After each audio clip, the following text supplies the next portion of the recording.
Hi, Assalamualaikum and welcome everyone. Just wondering, just to ask this question, have you ever felt this before? Pernah tak rasa seperti diri ni serba kekurangan? Sedih sangat, hidup seperti tiada yang memahami, seperti tiada yang sayang, kawan busy memanjang, muka tak cantik, rasa tak handsome, kerja tak bagus, gaji sedikit, tak setimpal dengan beban kerja. Atau bos atau tempat kerja yang sangat teruk dan toksik.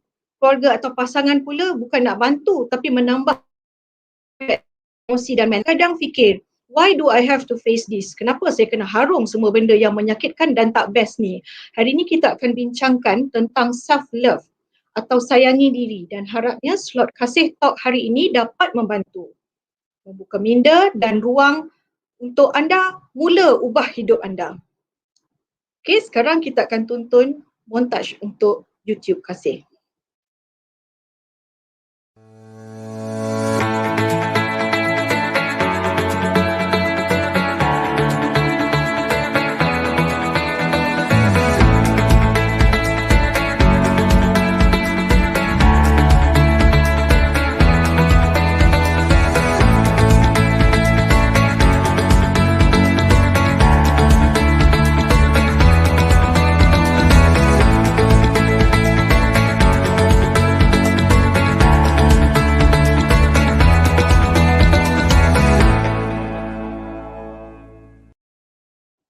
Ya, Assalamualaikum dan selamat sejahtera. Saya ucapkan kepada semua yang menonton siaran secara langsung untuk episod kedua Kasih Talk hari ini. Hari ini tajuk kita sangat tabu, jarang dibincangkan ya, baik sesama dalam keluarga, bersama pasangan, anak-anak, sahabat andai, apalagi bersama rakan sekerja atau kenalan. Tajuknya agak kena dengan post COVID-19 seperti yang kita sedia maklum. Peningkatan kes-kes deraan domestik, perceraian, kemurungan, bunuh diri telah meningkat ya. Jadi hari ini kita nak bincangkan tentang self-love. Self-love, how to rise after falling from grace. Sayangi diri, bagaimana untuk bangkit selepas kejatuhan atau kegagalan. Untuk panel hari ini kita menjemput 3 orang speakers yang sangat berkaliber. Pertama, saya jemput Dr. Husni Muhammad Razi, seorang certified and licensed counsellor from GCU Unit 10. Mr. Muhammad Hafiz Muhammad, okay, motivational speaker and mental health advocate daripada Muazzam Syariah. Seterusnya, Ms. Adibah Omar, General Manager from IIUM Entrepreneurship and Consultancy. Jadi welcome to all, selamat datang kepada Kasih Talk ya. Jadi semua sudah bersedia nampaknya ya untuk menceritakan, untuk berkongsi, kita berbual santai-santai saja untuk untuk menerangkan tentang lebih lanjut tentang konsep self love ya. Jadi let's see our first slide and see if you can relate these scenarios if it ever happened to you.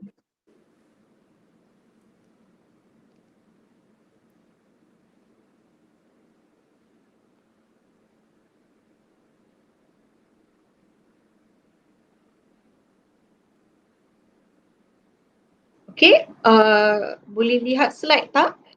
Do you slide do you.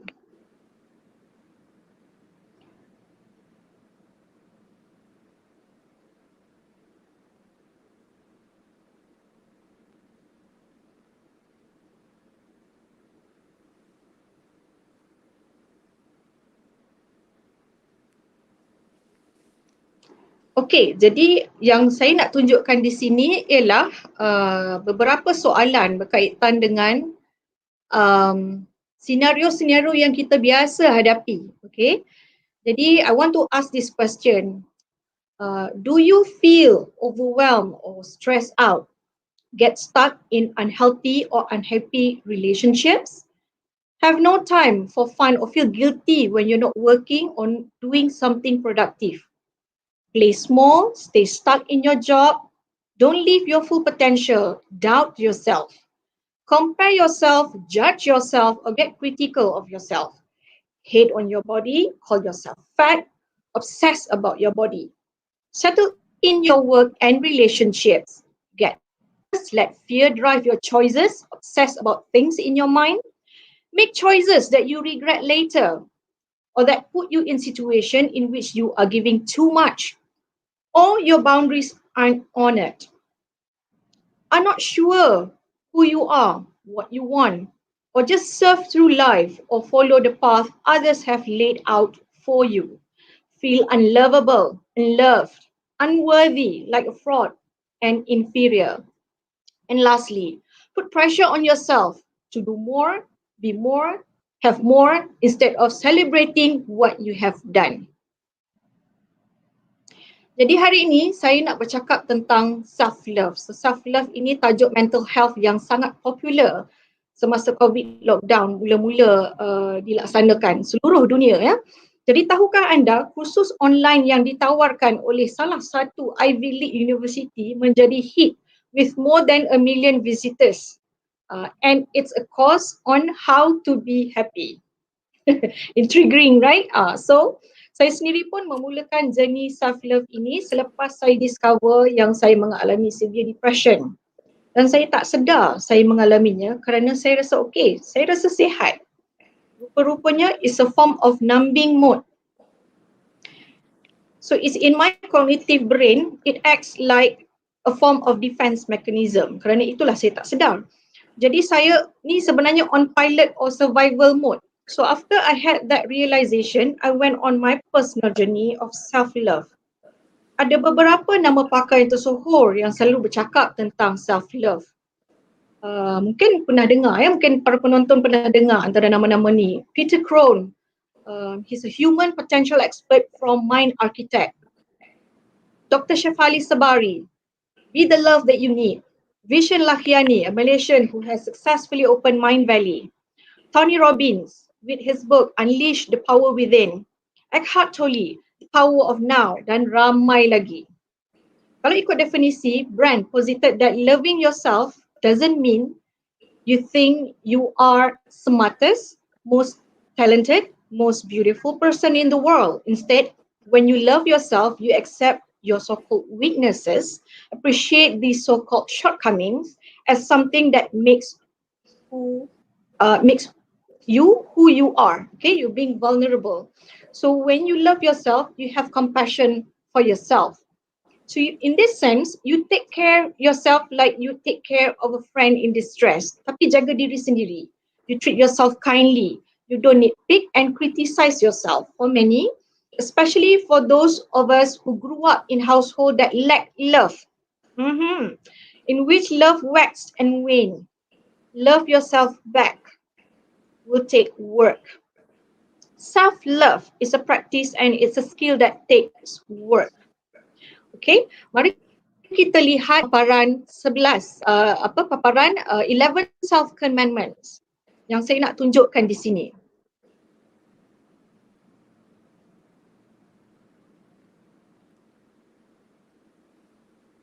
Kalau mengikut 11 self commandments, okay, ada 11.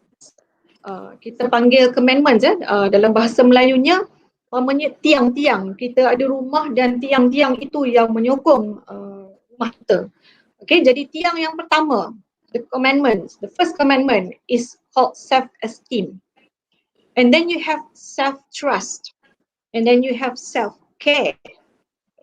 Next, you have self-respect, self-honor, self-honesty, self-pleasure, self-empowerment, self-expression, self-acceptance, and lastly, self-compassion. Jadi kita nak beralih kepada para panel speaker kita ya, dengan soalan yang pertama. Kan kita nak nak mulakan dengan soalan yang pertama. So Dr. Husni, sedia ya untuk round pertama ni saya akan tanya soalan yang sama dan kita akan pergi daripada Dr. Husni seterusnya kepada Mr. Hafiz dan seterusnya kepada Miss Adibah, macam cerita piramid pula. Ya. Jadi soalan pertama. Okay. What is self-love and how do you discover it? Apa maksud sayangi diri dan bila anda mula menemukan tentang konsep ni? So mungkin kita boleh beri Dr. Husni dulu, silakan. Alright, so Assalamualaikum and a very good evening to everybody. First and foremost, thank you kepada Madam Moderator, Puan Lili Zahara kerana memberi saya ruang dan peluang dan juga kesudian menjemput saya untuk bersama berkongsi pada malam ini. Okay, so dalam this limited time yang kita ada, we'll explain the whole shebang about apa dia self-love ni panjang lah kan. Kita cuba kecilkan, pendekkan. I try to go to the point yang very direct. Okay, being a cikgu myself kan, teaching, so masih ada definition. I'm so sorry but that's a bit lah ya. So self-love ni, bear with me, I'm trying to make it express.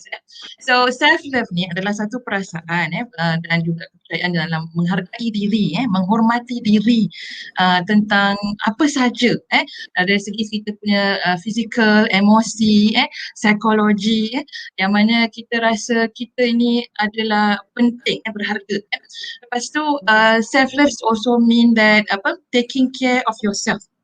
You jaga diri you, jaga kebajikan, your well-being kan, and then at the same time you taking care of others because others is also important. Orang lain juga penting dan we need each other. So self-love ni is when you jaga yourself without neglecting others. So people always confuse pula self-love ni dengan selfish. So let me differentiate this. So self-love is not selfish tau. Self-love is when you do what is necessary that you need to do, yang perlu, yang penting you buat untuk memastikan you dalam keadaan yang sihat, sejahtera, emosi, fizikal, keuangan, kerjaya dan sebagainya. Dan dalam masa yang sama dengan melakukan semua itu untuk kebaikan diri you tanpa merosakkan, tanpa meninggalkan ataupun mengabaikan orang-orang di sekeliling. Itu self-love. Kalau selfish pula, yes, you pun masih menjaga mengejar apa yang you nak for whatever you need in your life, but on the expense of others. So selfish ni you capai kehendak you tapi you telah menyakitkan, menyiksa atau membuatkan orang lain terluka. Itu selfish. So remember, so when you are chasing whatever you want in your life, kalau you hurt others, dan abuse so itu yang akan akhirnya membawa kepada mental health, sama ada diri orang ini ataupun diri orang lain di sekelilingnya. So that's why we are not neglecting other people around us while we are thinking of ourselves. Kita jaga diri kita, tapi bukan bermakna kita abaikan orang lain. Lantak you lain tak jaga. Tak. Orang lain pun you kena jaga tapi you tidak mengabaikan diri you. Itu self-love. So in psychology, a little bit sorry, in psychology, so it stem up from, kalau kita tengok from School of Psychoanalytic, dipelopori oleh Freud, Carl Jung, it's all about how your childhood development.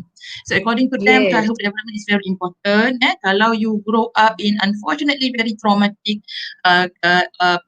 super disciplinary autocratic parent, so it may hinder perkembangan you punya self love pun mungkin akan terjejas, you akan sangat kritikal terhadap diri you sendiri. So kesannya bila dewasa you rasa yang diri you ni tak cukup bagus untuk you sendiri sayang, you sendiri percaya, you sendiri Selalunya yakin. di kalangan narcissistic parents, betul tak? Ada cases lah, banyak yang relates to that lah ya. And then but if you are being brought up dalam suasana yang stabil, parent bersama tak bercerai, sayang menyayangi, respecting, yang selalu encourage, the highest chances is you akan besar dengan personality yang seimbang, dan you akan rasa yakin, sayang dan percaya kepada diri. Satu lagi School of Thought Humanistic, ni pun popular by Maslow, by Rogers. Dia fokus kepada individu punya kepercayaan, belief system. So kalau kita believe yang kita boleh achieve anything, our self-efficacy, kita yakin kita boleh capai sesuatu, dan kita pun rasa yakin sebab kita telah capai pun sesuatu, our esteem, our self-efficacy, our esteem. So kita yakin kita boleh, kita pernah capai berbagai kejayaan, dan this lead to our feeling of self-actualization lah sepatutnya. Rasa kesempurnaan, macam yang Puan Lily cakap tadi tu, satu perasaan bahawa you ini complete sempurna. Complete sempurna bukan bermaksudnya you Superman, you yang macam Puan Lily cakap tadi, you paling bagus dalam bilik ni, you yang paling top, you paling cantik, you paling sadar. Self-actualization is a fully functioning person di mana you bangga, you yakin dengan diri you, you tahu you dah banyak achievement yang you achieve sebelum ni, kejayaan-kejayaan lepas dah ada membuktikan yang memang you berbakat, you ada kemahiran, you ada skill whatever. At the same time, kita aware dengan, dan saya ada kelemahan, saya ada kekurangan, dan saya okey dengan kekurangan ni, saya tak sembunyikan. Dan kalau orang tahu pun, memang saya kena belajar yang ni, saya tak pandai mengaji, saya berbadan besar, memang saya kena diet lagi untuk kuruskan badan, for example kan. So you selesa dengan kedua-dua keadaan you yang bagus, yang positif, yang cantik, yang disukai oleh halayak, dan juga keadaan you yang kurang, yang tak apa best, yang orang lain pun tahu okey ini memang kelemahan you, so you pun yes ni memang kelemahan, so maknanya boleh terima kelemahan tu sendiri, embrace kan kekurangan kita tu. So itu adalah ciri-ciri self love yang utama lah. You boleh terima diri you di dua-dua side, the yin and yang orang kata kan, so you accept both. So itu adalah pada saya is fundamental asas kepada you menyayangi diri. Gitu. So penting tu. Terima kasih Dr. Husni. Memang saya rasa keyword yang sangat penting, sebab selalunya bila masalah dengan self love kan, kadang-kadang kita ada isu-isu tu, orang selalu tak tahu beza between self love dengan selfish. So self love is more constructive, selfish is more destructive.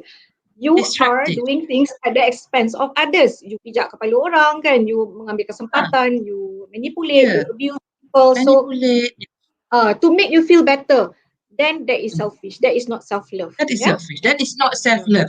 Okay? That is selfish. Terima kasih Dr. Husni. Jadi thank you, jadi seterusnya kita nak jemput pula Mr. Hafiz, motivational speaker cum mental health advocator, merangkap pengurusi TikTok kawasan. Kan, jadi saya suka tengok Instagram dan juga Facebook Mr. Hafiz ni, sebab dia suka gunakan keluarga dia, isteri dia, anak-anak dia dan kawan-kawan dia untuk TikTok. Jadi benda tu sangat menghiburkan saya. It's a form of self-love ya, Mr. Hafiz? Yes. Jadi silakan untuk jawab soalan pertama tadi. Alright, Assalamualaikum Miss Lily, Assalamualaikum, selamat malam semualah ahli panel kita. So terima kasih juga sebab sudi jemput saya. Alright, so kalau kita ada masa yang agak pendek untuk saya penerangkan, tapi kalau kebiasaannya lah, kalau saya bercakap saya suka kaitkan dengan mental health lah, kesihatan mental. Sebab apa, saya pun suka kepada bidang mental health ni. So that's why saya kalau apa-apa pun memang saya akan kait juga dengan mental health. Okay, bila kita sebut tentang sayangi diri, anda sedar tak bila kita cakap sayang, itu berkaitan dengan hati kita kan? Okay, so hati kita ni dia tak akan boleh berjalan sendiri kalau tak ada connection of emotion, physical, dia tak boleh gerak, dia kena sekali semua. So that's why mental pun kena jalan sekali kan, betul tak? Alright. Kalau hati dia berjalan, minta dengan Allah, ya Allah, bagilah kaki kat tepi, bagi aku berjalan. Badan dengan otak kau dekat rumah. Okay? Alright. So bila kita tengok sendiri, okay, kesihatan mental So kita kena faham tau kesihatan mental ni apa. Kesihatan mental ni berkaitan dengan kesejahteraan kita dalam kemampuan kita untuk mengawal tekanan dan bekerja secara produktif dan mampu menyumbang kepada masyarakat. Nampak tangan tu dah macam TikTok juga Alright. Okay, so macam mana macam mana kita nak mengawal tekanan kita dan kita mampu bekerja dengan produktif dan kita mampu untuk menyumbang ke masyarakat, kan? So bila kita faham konsep itu sendiri, kemampuan kita untuk berada dalam kita kawal kesihatan mental, mengawal kita punya tekanan dan kita mampu bekerja produktif, kemudian kita mampu bekerja, menyumbang ke masyarakat dan mentally sihat. Kaji balik. Mampu tak kawal tekanan? Mampu tak?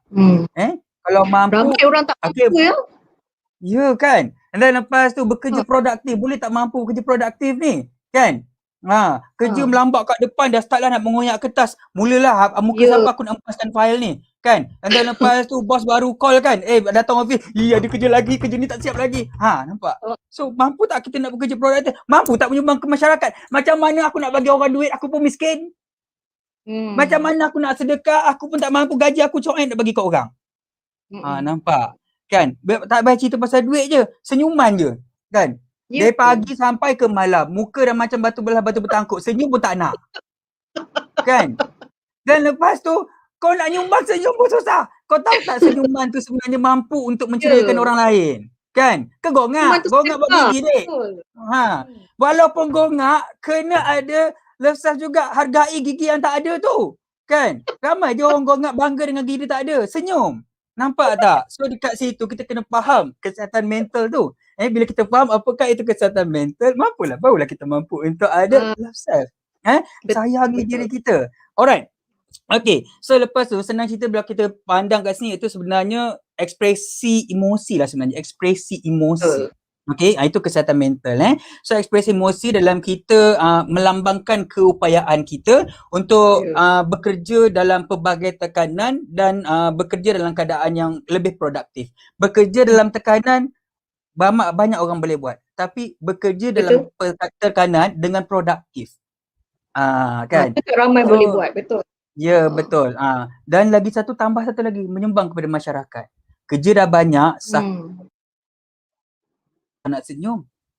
Geram. Jangan tegur aku tengah banyak kerja hari ni. Kalau tak ni sekarang file ni atas kepala kau. Kan? So maksudnya dekat situ juga kita tak mampu untuk kawal kesihatan mental kita. Macam mana kita nak ada self love sayang. Takkan mampulah. Kau sendiri tak tahu mental kau sendiri tak sihat. Kan? Kita tak payah nak kata pasal hati. Kadang-kadang dia boleh create dia boleh create toxic work environment kadang-kadang kan, not just work, kadang-kadang dalam family kita tak tahu, kita ni nak cakap dengan orang ni kan, it's like walking on eggshells, betul tak? Sebab kita tahu macam dia ni macam emosi tak stabil kan. Dan lepas tu kita pun sendiri kan, ni masalah cuba kaji balik. Bila kat orang ramai, kita bekerja macam kita duduk dengan orang ramai macam mana? Kan? Kau akan duduk bertegur sapa, senyum ataupun kau akan duduk mengasingkan diri. Kan? Ataupun tak nak duduk dalam kereta. Pergi kenduri kahwin, nak pergilah orang tunggu dalam kereta. Kat situ sendiri pun kita dah nampak kan macam mana diri kita. Kan? Itu bukan lesson tak sihat tu sebenarnya. Bukannya saya. Tak sihat. Otak kau sakit. Alright. Jadi so saya ni bergurau. Jangan marah kan. Okay. So jadi kalau tanya saya, bila saya sedar tentang menyayangi diri ni sebenarnya melalui pengalaman hidup lah. Makin kita kalau kau tanyalah budak-budak kecil tu kan, lesson dia tak tahu dia tahu main basikal, main rollerblade. Kalau zaman ketika kecil tu kan main congkak, korek tanah, letak guli, biji getah kan. So itu kita tak akan ada losses. Tapi bila kita semakin dewasa, bila kita semakin besar, kita akan melalui pengalaman hidup. Dekat situ baru kita sedar, banyaknya aku menyakiti hati orang. Banyaknya aku buat marah dekat orang. Kenapa orang tu marah dekat aku? Kenapa orang buat macam ni dekat aku? Kenapa orang tak suka aku? Lepas tu kita pun mula bercerita, orang memang tak suka aku sebab aku macam ni. So, minta buat macam mana? Kan? Orang memang tak suka aku, memang perangai aku macam aku nak buat macam mana dengan aku macam ni. Memang ada orang yang ada masalah untuk admit yang dia menyebabkan benda tu. Kan benda tu is sebenarnya dalam psikologi is mental. It's a form of mental distortion sebenarnya. Kita Betul? kembali balik kepada definisi yang Dr. Husni cakap tadi. Itu selfish dia. Itu Betul. selfish. Sebenarnya yang kata aku memang macam ni, aku memang orang macam ni, aku macam ni, orang tak suka aku. Mulut aku ni jahat, mulut aku longkang. Siapa nak suka dengan aku orang mulut longkang? Kan? So bila kita sendiri itu selfish. Kan? Betul? So Betul. kita tak betulkan diri kita betul lu, kan? And then lepas tu kita suka react kat dalam sekeliling. Okay? Betul. And then lepas tu itulah masalah bila sebenarnya apa yang terjadi adalah bila kita fikir orang semua tak suka aku, orang tak benci aku, orang buat masalah dengan aku, orang fikir aku buat macam ni, orang fikir buat macam tu. So maksudnya bila terjadinya perkara ini tanpa sedar sebenarnya kita lupa. Kita lupa yang kita ni diri kita ni kan, diri kita ni sendiri ni sebenarnya sama je dicipta oleh Tuhan dengan orang tu. Ya. Yang kita kata orang tak suka tu. Jadi apa yang membezakan kita? Apa yang membezakan dia handbag ke? Kasut Bonia? Apa yang membezakan? Apa yang membezakan kita dengan dia tu? Kan? Nampak tak? Sebab orang akan tengok pada mata dia. Dia bawa betul. Tengok pada fizikal. Ya. So dekat situlah menyebabkan mental kita tidak sihat. Kan? Jadi dekat situlah kita mula tidak menyayangi diri kita, tidak menghargai diri kita. Kita mula membina satu tembok selfish. Ini adalah diri aku dan ini adalah aku. Kau nak kawan dengan aku kan, kau kena terima aku. Kalau tak, kau tak payah kawan dengan aku. Jadi jadilah aku gagak hitam berterbangan my makan. way or the highway, betul? Ya, kan. Jadi dekat situlah sebenarnya. Okay, so sebenarnya lepas ni saya nak terang, saya nak share lagi banyak benda lah. So berkait dengan apa yang saya cakap pada sekarang ni. Cumanya tadi berbalik pada poin pertama tadi, apakah itu self love dan juga apakah itu macam mana saya jumpa self love dalam diri saya. Okay, yang pertama tadi macam saya kata, okay, kesihatan mental kita kena balancekan diri kita. Yang kedua iaitu kita kena kesihatan mental, dan yang kedua kita kena tahu. Kita kena tahu iaitu sebenarnya masalah ke apa yang kita buat ni, avoid selfish lah. Avoid selfish. Sebab apa, kebanyakannya orang dia akan meletakkan kepentingan diri tu dalam diri dia. Aku memang macam ni, mula menyalahkan keadaan sekeliling dan sebagainya. Dan lepas tu dia tak love diri dia sebenarnya. Itu bukan maksudnya menyayangi diri. Okay, sebab you are blaming. Betul. Okay, you are blaming. Yes. Okay, alright. So jadi itu antara permulaan lah daripada saya pengenalan. Okay, apakah itu menyayangi diri kita dan juga macam mana kita memulai itu melalui proses pendewasaan. Makin dewasa, you akan banyak menemui proses kehidupan dan dekat itu you mula sedar. You akan sedar yang you have to do something untuk diri you. Okay, betul. Thank you, Ms. Lily. Baik, terima kasih Mr. Hafiz. Okey, seterusnya panel kita yang seterusnya ialah Miss Adiba. Okey, Miss Adiba, macam mana ya dengan pandangan Puan Adiba, kan, adakah self love tu macam mana definisinya? Kan? Silakan. Okay, Bismillahirrahmanirrahim. Assalamualaikum warahmatullahi wabarakatuh. The other two panelists dah explain panjang lebar, beautiful. Saya nak tambah sikit saja. Kalau tanya saya what is self love, self love kepada diri kita. Tadi sebut pasal selfish. Kalau saya self love itu saya always refer to loving yourself too, ataupun loving yourself also, sayang diri kita juga instead of sayang diri kita sahaja.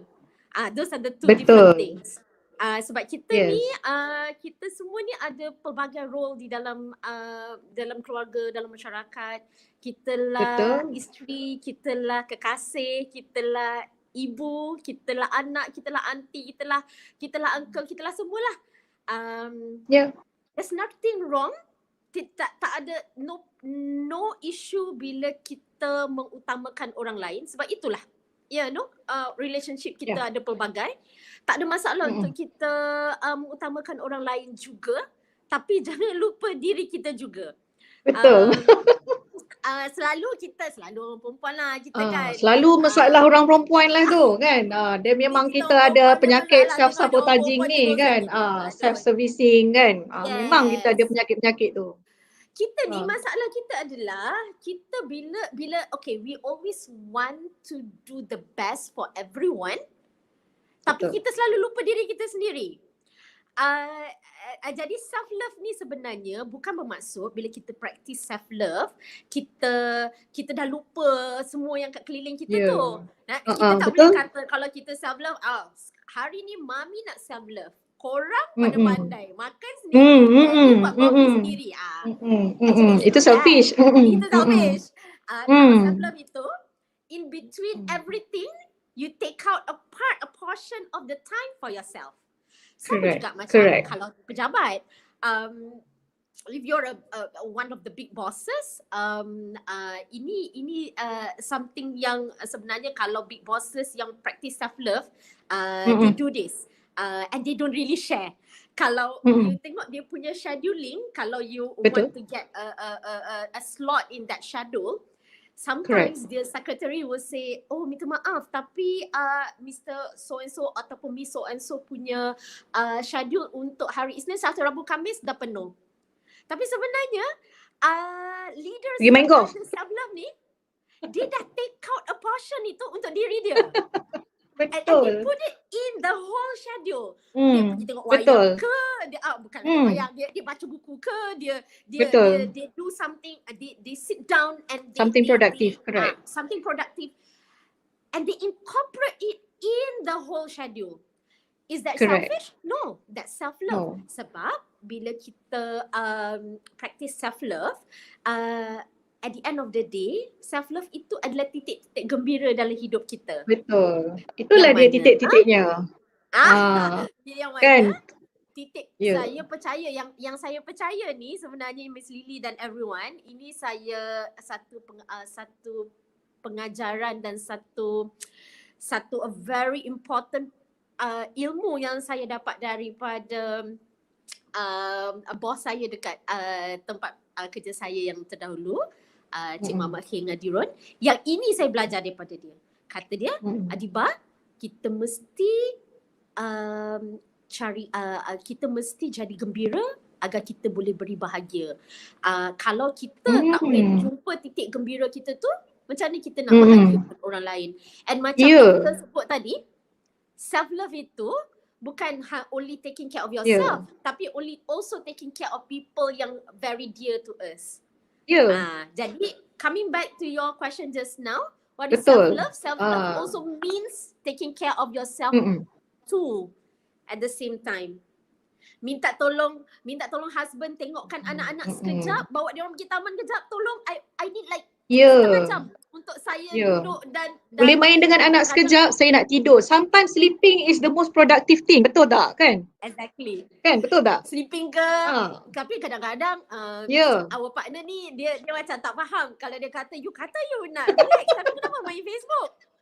Tapi sebenarnya Facebook tu lah yang kita relax tu kan. It's me time. Sebab the me time itu, betul. Like, kalau it means that you have to take out a portion of the thing, so jangan lupa portion, menarik keluar portion itu untuk diri kita adalah satu an act of self-love, and also later I will share also how you train yourself for self-love by understanding this concept of nobody is indispensable.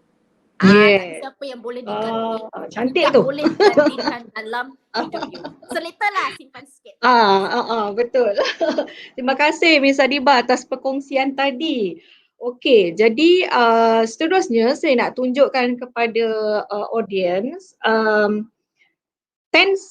signs that you lack self-love. Okay, jadi saya nak tunjukkan slide 10 signs you lack self-love.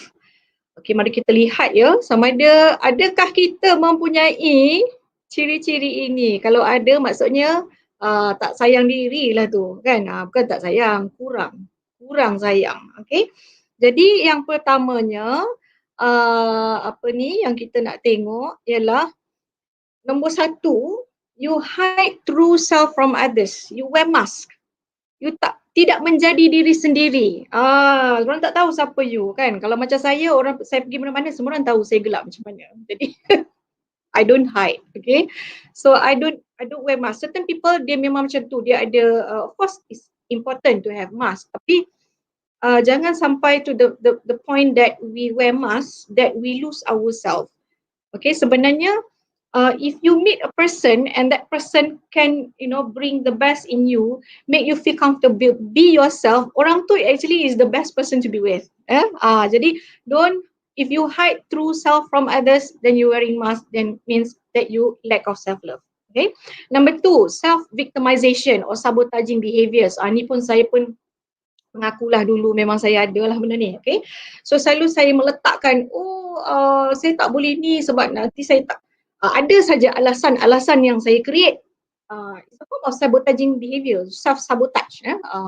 Untuk kata memberi alasan supaya tidak mengambil tindakan, that kind of thing. Okay, so sometimes over blaming self pun self victimization kan. Sepatutnya betul kita refleksi tu penting, tapi bila kita overdo it, dia dah jadi self victimization or sabotaging. Okay, self sabotaging. So kita tak nak begitu.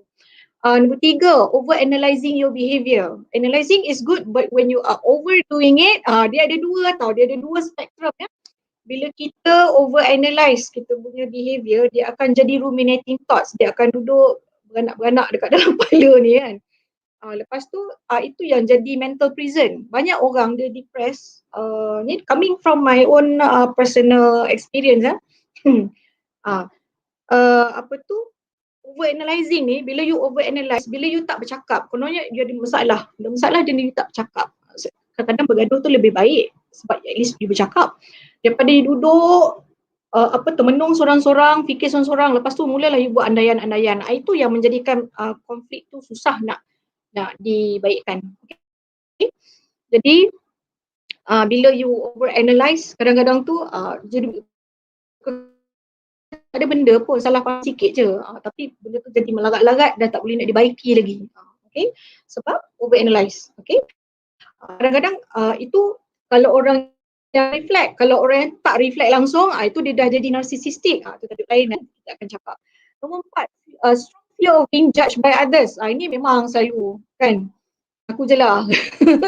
Kita takut apa orang kita, apa orang cakap, especially bila nak pergi dunia sekolah kan, mulalah kan pasang badan, ego tu penting sebenarnya. Okay, ego tu help sometimes motivate, boost our motivation, tapi bila macam you overdo it, ini akan jadi you akan create fear, takut apa orang cakap. Nanti orang cakap macam ni, you lebih pada fikir apa orang cakap daripada kegembiraan you sendiri. Okay, ini termasuklah what you wear, your circle of friends, you risau kalau you tak kawan dengan orang yang macam ni, nanti orang ni akan nampak you ni macam tak ada kelas, that kind of thing. Ada orang macam ni jadi status you kan, aduk sama ada you popular atau tak popular, ada orang yang berfikiran macam ni. Okay, so ini is a form of lack of self-love. Nombor 5, struggle with mental and self-care. This is a form of self-sabotage lah, kerja sampai teruk-teruk, tak rehat, tak bangun. Itu saya berbuat tu kadang-kadang dulu saya belajar, bila dari segi belakang baru nak insaf kan, overwork, overeat, overindulgent kan, oversleep. So victim mindset tu semualah. Nombor 6, feel inferior to others. You rasa inferior je, you rasa you buka-buka mata hidup ni ada satu competition. So you fikir, orang tu ada ni, aku tak ada ni.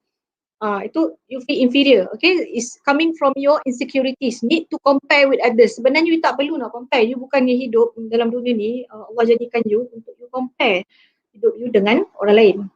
Tak ada, sebenarnya you look at others to inspire but not to compare. Sebab kita kena percaya, kalau macam orang Islam, kita kena percaya pada qada dan qadar. Setiap orang mempunyai rezeki yang berlainan. Okay, destiny yang berbeza. And then you treat you treat life as a competition. Semua nak compete. Anak aku paling ni, suami aku paling ni, rumah aku paling besar, handbag aku paling, semua paling kan. So it's a competition. So kena tak healthy, tak sihat. Okay. Nombor 7, being hard on yourself. Ini selalu perempuan lah selalu. Okay, ada masalah ni. Being hard, super hard on yourself. Kadang-kadang ditambah pula dengan pasangan yang menambah lagi lah kan. Dah lah isteri ni rasa macam ni kononnya ataupun suaminya rasa macam ni, tambah lagi. Hyper fixated on own shortcomings. You dah tahu kekurangan you tapi over fixated. Tak tahu, you keep on saying saya tak boleh, saya tak boleh. Memang tak boleh lah sebab itu yang you baca. Sebab kata-kata tu doa kan. That's why kalau dalam psikologi kita panggil self affirmation. Number 8, lack of self confidence. Semua risaulah, takutlah. Kalau pasal kalau ayat yang you keluar, kenapa you tak buat ni? Tak nak lah, takutlah, risaulah. Okay, takut nak voice out kan. Sebab kadang-kadang takut nak bersuara, takut nak beri pendapat sebab takut kena reject, takut kena left out. Banyak takutnya tu. Okay? Nombor 9, need excessive affirmation and attention. Ada orang macam ni kan, attention seeker kan. Semuanya, semua aku. Ini semua orang kurang kasih sayang dengan diri sendiri. Kan, sebab kalau you are full of self love, you tak perlu validation of others. You tahu kekurangan you and you are okay. I'm fat, I'm okay, but I'm going to work myself out. So, there must be like a very constructive things that come out after that. Nombor 10, have difficult and unstable relationship, avoidant versus chaser. Pernah dengar kan? Sayang lebih-lebih, isteri sayang lebih-lebih, suami kan. Kadang-kadang isteri macam tu kan, suami bagi macam-macam tapi isteri ni tak reti bersyukur, ada juga kan. Jadi ada dynamic empath versus narcissistic dynamic ni lah. Okay. Number 11, tendency to settle for less. Kerja yang tidak berpadanan dengan gaji contohnya kan. Choosing to settle life less kan.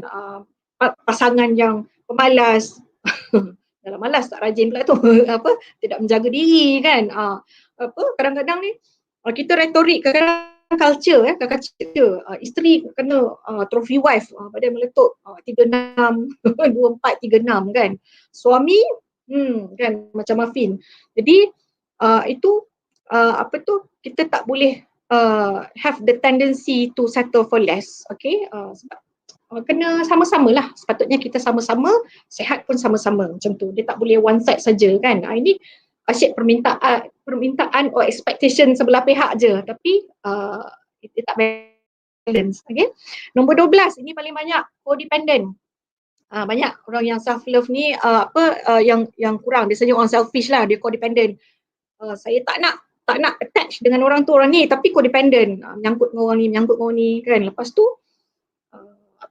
that creates the codependency tu yang menyebabkan banyak orang takut lari nak meninggalkan perkahwinan, perhubungan atau apa hubungan yang toksik macam tu. Okay, so seterusnya kita nak tanya soalan nombor 2, berbalik pada Dr. Husni Dr. Husni, soalan nombor 2, do you agree that one has to experience the great fall before the learning to accept about self-love? Kena jatuh, kena sakit, kena gagal, kena jatuh terduduk, terlentang orang kata kena langgar bas. So how do you relate in your experience and the process of embracing self-love? Adakah anda bersetuju bahawa seseorang perlu mengalami kejatuhan atau kegagalan sebelum belajar mengenai sayang diri? Ada orang macam ni kan. Bagaimana anda boleh kaitkan dengan pengalaman anda dan proses menyelami atau menghayati konsep sayangi diri? Okay, silakan doktor. Alright, terima kasih sekali lagi Puan Lily. Okay, so basically daripada 10, 12 karakteristik of people yang lack of self-love Puan Lily cakap tu, lebih kurang dah kira macam tapau lah apa yang what is it that what I wanted to share. But before that lah kalau boleh saya undur sikit, I nak sentuh sikit tentang apa yang common factor lah yang selalu membuatkan orang fall into this situasi yang kita katakan falling from grace ni lah, falling from grace, experiencing banyak heartbreak, kekecewaan one after another. Satu kekecewaan, lepas tu ditimpa, sudahlah jatuh ditimpa tangga dalam telaga pula kan. So perkara biasa yang dialami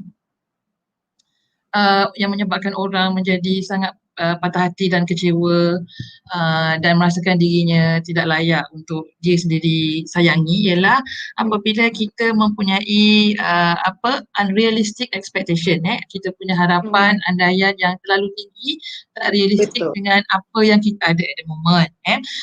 Kita membayangkan nak dapat bisnes menjana hingga setengah bilion dalam masa setengah tahun dalam keadaan PKP yang mana kita jual very produk yang limited. So tak realistik. Bukan saya kata you tak boleh capai, boleh. Tapi kena ukur. Kena ukur dengan apa yang kita ada, sumbernya, latihan, kemahiran yang kita ada. Kita semua kita kena ukur semua tu. Biasanya Target tu kita penting kan doktor? Sorry? Target tu penting tapi jangan melampau-lampau dan penting. tidak realistik. Yes, target penting. Memang kena ada. Kalau kita tak ada goal dalam hidup, kita pun takkan ke mana, motivasi tidak bergerak langsung. Tapi biar realistik. Bila tak realistik, and then, sebab bila kita dah letak goal, kita akan datang goal tu kawan dia is dengan angan-angan. Angan-angan, dalam setengah bulan nanti aku akan jadi billionaire ni, nanti aku duduk rumah sekian, kereta aku sekian. Cukup 6 bulan tak dapat. Maka datanglah patah hati, datanglah kecewa. So bodohlah aku, baiklah aku mati, tak guna aku hidup kerana unrealistic expectation tadi. Yang kedua, apabila kita live our life according to other people's script. Kita nak hidup hidup kita ni, kita nak berapa umur yang kita ada, Allah bagi ni kita pun tak tahu. Kita nak jalankan hidup kita, teruskan hidup kita sampai pejam mata atas jalan ataupun aturan orang. So orang kata duduk sini, kerja ni, buat ni apa semua, kita ikut. So, dan kita kata inilah hidupku, inilah hidup saya. Dan dalam hati you tahu yang menggonta-gonta tak suka sebenarnya dengan hidup. So kenapa macam aneh kan, ini hidup awak menjalankan hidup awak adalah pelakon utama dalam hidup awak, tapi awak diarah oleh orang lain. So berlakulah berbagai konflik semua nanti, and then you akan again patah hati, dan bila patah hati heartbreaking, then you start untuk doubt, adakah aku ni teruk sangat ke, tak layak disayangi, tak layak orang ambil berat. Again baliklah kepada baiklah aku mati, baiklah aku terjun ke dalam perigi bersama katak tu tadi dan sebagainya. Dan ketiga, apabila we hang our happiness to other people's hand, kita rasa kebahagiaan kita di tangan orang lain. Kita hanya akan bahagia kalau bos kita kata kita bagus. Kita hanya akan bahagia apabila kawan-kawan di sekeliling kata kita cun ke whatever. Kita hanya akan bahagia kalau suami kita bagi hujankan kita dengan intan belian ke apa. Dan itu tak akan membuatkan kita bahagia. No, ada orang juga pernah tanya, salahkah saya mencari kebahagiaan dalam rumah tangga? Saya kata tak salah, tapi kalau you cari, you takkan jumpa kebahagiaan itu. Kerana kebahagiaan itu you yang kena create, you kena cipta. Kena cipta, inilah kebahagiaan saya. Keadaan dalam situasi ini, makan bersama suami, suap-suap berbaling-baling kan. Inilah kebahagiaan kalau saya. suami tak romantik, you lah yang kena create kan. You nak romantik, you lah yang pasal lilin apa cakap dengan semalam ni balik tau. Candlelight dinner, you kena pakai sekian-sekian. You create happiness, you create. Lepas tu macam yang Puan Adibah cakap tadi, I suka. You find your own silver lining. Kat office memanglah kalau boleh kerja je semua kan. Bos mestilah tak nak tahu kita mencari kegembiraan dalam pekerjaan. Mana kita nak cari ruang tu. Tapi kita kena cari di mana yang menggembirakan. Contoh bila kita pergi conference, conference ke luar negara. Kita sebelum nak pergi conference tu kerjanya teruk, kita kena buat penyelidikan, kita kena buat laporan. Tapi bila sampai di luar negara, setelah you present, adalah sedikit ruang dan peluang untuk you hirup udara, tengok pemandangan luar. So cari macam tu. Begitu juga kat rumah, banyak kerja kan, nak spend masa dengan anak-anak dan dalam masa yang sama nak siapkan kerja-kerja rumah. Okay, kita create movie night, pasang movie. Lepas tu anak-anak duduk kan, semua kan kita tengok TV semua kan, pasang lampu satu ala-ala romantis. Kemudian lambakkan kain yang kita tak larat nak lipat tu. Jadi sampai tengok movie, kita lipat kain, kerja rumah selesai, bonding keluarga pun rapat, anak-anak pun mesra gelak ketawa sambil tengok cerita sepatu reunion ke whatever. Okay? So we have to jangan letak happiness kita ke orang lain. Awak yang bertanggungjawab memegang kebahagiaan saya. No. Because dan kita tak perasan semua benda ni until kita kecewa. Until kita kecewa, ditinggalkan, dibuang kerja, gagal, tidak disukai kawan-kawan, baru kita perasan, what did I go wrong? Kenapa akhirnya aku dicampak macam kain buruk? Di mana silap aku? Masa tu baru kita dengar suara hati kita yang mengatakan, selama ni awak tak bagi perhatian kat diri awak. Awak biarkan diri awak dipijak-pijak. Awak biarkan orang mempengaruhi dan mengambil kontrol tentang kala tuju di mana awak sepatut kerja, berapa gaji yang awak kena ada. Sedangkan awak tahu awak lebih layak daripada itu. Qualification awak tinggi, experience awak banyak, awak tahu awak akan dapat gaji lebih dari tempat lain. Tapi you tak dengar semua tu sebelum you heartbreak tadi. Bila you dah patah hati, baru you dengar, dan itu barulah yang kita katakan bila kita dah jatuh, falling from grace tadi, baru kita belajar dan kenal Gantuk self-love. baru nak tergadah kan. Yes. So Betul. I want to highlight lah ya that remember dalam apa pun situation, be it at school, at office, at home, you have the power to choose. You always have the power to choose. So Which is if any person in your life or any environment in your life, any situation in your life that makes you, yang membuatkan rasa kat rumah, kat office ke, kat sekolah ke, dengan kawan-kawan ke, apabila timbul situasi yang menyebabkan awak rasa macam Dewan tak sayang aku lah, aku tak dihargai lah di sini, aku di-treat macam sampah lah. You ada chance, you ada kuasa, you ada peluang untuk kenapa aku kat sini lagi So it's time kot for me to move on, it's time for me to find a new place, maybe it's time for me to find a new partner. So it's okay. It's okay because this is you loving yourself. Cukuplah saya tidak disayangi, bukanlah dibenci. Saya cukuplah saya disayangi. Dan saya nak cari orang yang menyayangi saya seadanya. Bukan kita minta kita ni dipuja, didewa-dewa, tak. Terima kita seadanya, kebaikan dan kekurangan. So kalau ada kita di mana-mana situasi yang menolak kita sampai ke penjuru yang kita rasa orang dah tak sayang aku dah kat sini, keluar. You have the power to keluar, you ada pilihan untuk keluar. Gitu. Okay. Back to you, Madam. Sangat betul ya. Kalau kita tak suka, kita boleh buat tindakan kita sendiri, boleh buat decision tu sendiri. So kita ubah, kita ada power benda tu. Of course there's kadar, tapi there's also willpower. Kan? So jadi seterusnya saya nak jemput Mr. Hafiz. Okay, kalau boleh kongsikan tak adakah Cik Hafiz setuju, mungkin boleh share ke pengalaman sendiri kan, sebab dia ni pun successful budding entrepreneur kan, macam bisnes dia buat. Okay, silakan Cik Hafiz. Alright, terima kasih Ms. Lily. Okay, so kembali kepada saya. So banyak dah perkongsian sebenarnya daripada adik speakers kan. Alright, so tapi persoalan kali ni kita tengok itu adakah seorang tu perlu melalui kejatuhan, okay, and then lepas tu boleh kegagalan sebelum dia mengenal sayangi diri tu Alright, so kalau tanya saya sebenarnya dia bergantung pada setiap orang lah setiap orang. So tak semestinya dia mesti jatuh dia baru sedar kan, tapi macam saya kata pada permulaan perkongsian tadi, dia mesti melalui pengalaman dan pendewasaan hidup sebab kalau kita kata kanak-kanak, mungkin dia tak tahu kan, tapi bila dia semakin besar kanak-kanak tersebut, okay, and then lepas tu dia mula mengenal apakah itu erti kehidupan dan mula mengenal bebanan kehidupan, dan lepas tu barulah dia akan tahu apakah kepentingan menyayangi diri. Okay, so kalau nak reflect pada pengalaman saya okay, saya pernah ada pengalaman lah yang mana waktu tu saya tengah bekerja. Okay, until now I'm still working lah. Saya bekerja di Unit 10, dan lepas tu saya juga ada business lah, saya ada side business, okay, dan juga pada waktu yang sama saya sambung study, saya sambung belajar. So nak ceritanya pagi daripada saya bangun pukul 4 pagi, okay, bangun 4 pagi, biasanya saya akan minta cuti half day, okay, daripada Unit 10, dan lepas tu saya akan bergerak pukul 4 pagi, saya akan pergi ke UKM, perjalanan lebih kurang ambil dalam 3 jam, saya akan sampai ke dalam pukul 7 macam tu lah and then lepas tu nanti pukul 8 saya masuk kelas. Pukul 8 saya masuk kelas, dan lepas tu pukul 10 saya habis, saya shoot balik muazzam balik. Sebab saya dapat kelebihan daripada HOD, saya boleh log in pada pukul 2 petang pada waktu tu. Dan lepas tu saya balik ke muazzam, saya log in dan saya bekerja. Okay? Dan lepas tu dan pada masa yang sama lepas tu saya bekerja juga, kita balik kerja kan.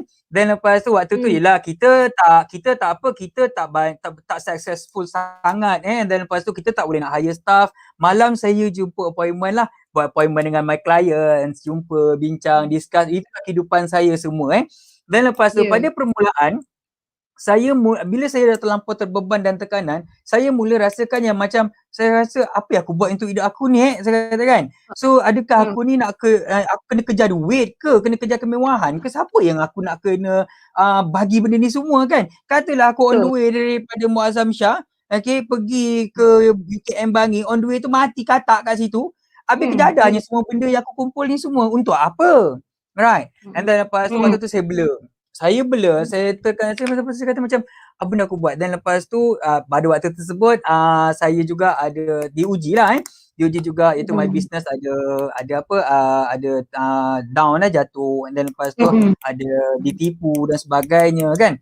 Dan lepas tu dekat situ saya mula rasa macam saya ada satu kekurangan kekurangan yang saya rasa macam apa kekurangan dalam diri aku sampai benda ni bila kita ada masalah ada masalah tentang bisnes. And then lepas tu kita belajar kena teruskan, tak boleh tak teruskan sebab semesta yuran kena bayar dan sebagainya kan. Kerja kena buat kerja dekat office kena buat macam biasa kan. Tapi kita nak kena kontrol diri kita tentang bisnes, risau. Benda tu dah jadi core dalam diri saya kan. Dan lepas tu saya berjumpa dengan seorang yang ahli agama lah Saya rasa tu lah, bila kita bermasalah sebagainya, penghujungnya kita tetap back to religion, agama lah kan. Dan lepas tu this person dia cakap dengan saya tau, zakat dengan sedekah jaga tak? Itu dalam bisnes. Kedua, dia cakap dengan saya, you pergi cari ilmu. Awak pergi cari ilmu. Okay, awak tak cukup ilmu, tapi awak nak terjun sedalam-dalamnya telaga tu. Okay, dan lepas tu, saya pun pergi, sangat simple. Dia sebab orangnya memang agak pendiam, dan lepas tu memang respect dan sebagainya kan. Itu je dia cakap dengan saya kan. Kita tak cukup ilmu, tapi kita nak terjun sedalam-dalamnya telaga tu. So that's why you lemas kan.